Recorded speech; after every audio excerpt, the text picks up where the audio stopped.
This is a Fonzie Studio podcast.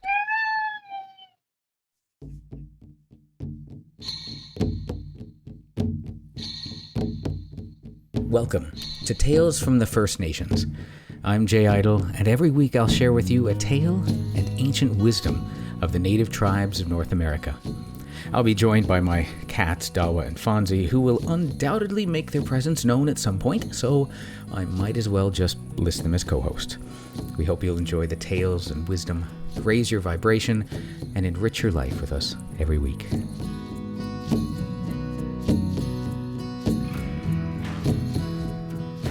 Welcome, friends. Welcome to the 54th episode of Tales from the First Nations. I'm your host, Jay Idle. The year is coming to an end, and I'm sure that as you look outside, you're noticing a lot of barren trees and wondering why only the pine tree is able to keep its needles. There is a reason for that, and to learn this reason, we turn to our story today from the Cherokee, their legend called Why the Trees Lose Their Leaves.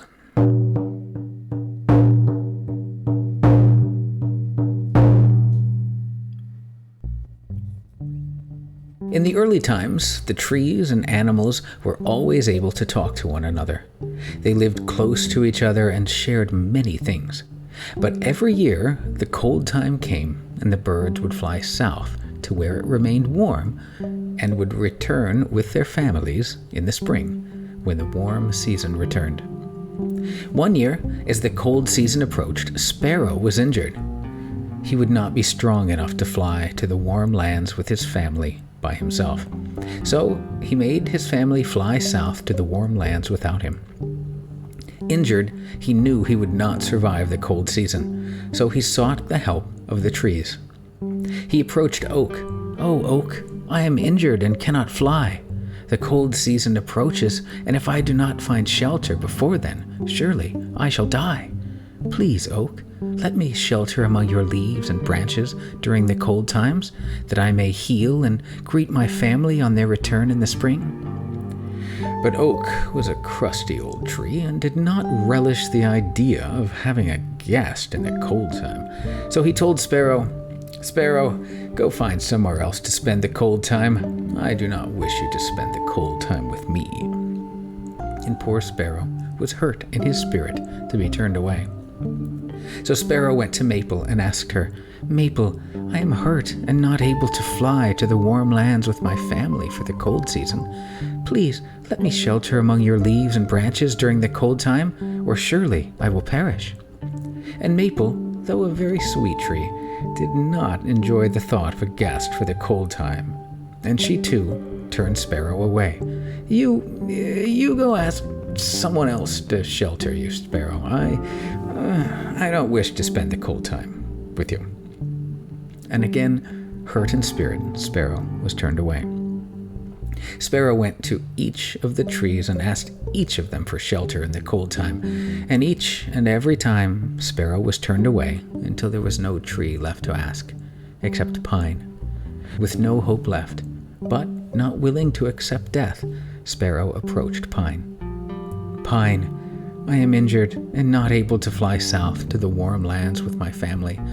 If I do not find shelter before the cold time, I will surely perish. Please, let me shelter among your leaves and branches during the cold time." Pine thought to himself, I am the least of the trees. What can I do? But his heart heard Sparrow's plight. "Sparrow, my leaves are tiny, more like needles. My branches are not as many as other trees, but what I have, you are welcome to share." And so Sparrow spent the cold time with Pine. And when the warm times returned in the spring, Sparrow's family returned also. And Sparrow had healed over the cold time and flew to greet their return. Creator had seen and heard all that happened between Sparrow and the trees. And Creator called a great council of the trees and spoke to them.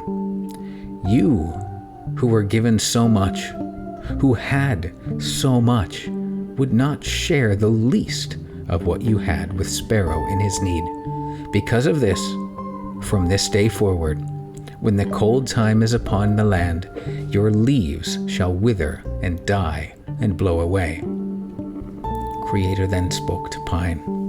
Pine, you who had the least of all the trees, gave so much. You have touched my spirit. When the cold time comes, you of all the trees shall keep your leaves. They shall remain green through all the seasons for your gift you have given me through Sparrow. And that is why, to this day, that when the cold time comes to the land, all the leaves wither and die and blow away, except for Pine.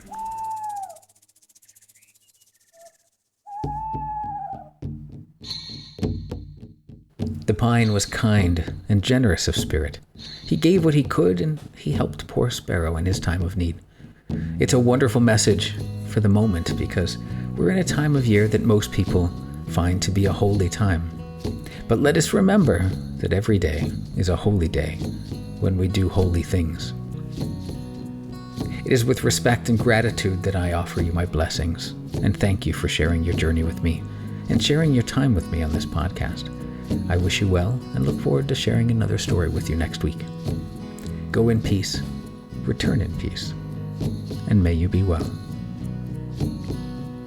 If you enjoy the podcast, then please like and review it in your podcast service so that we might further grow our family.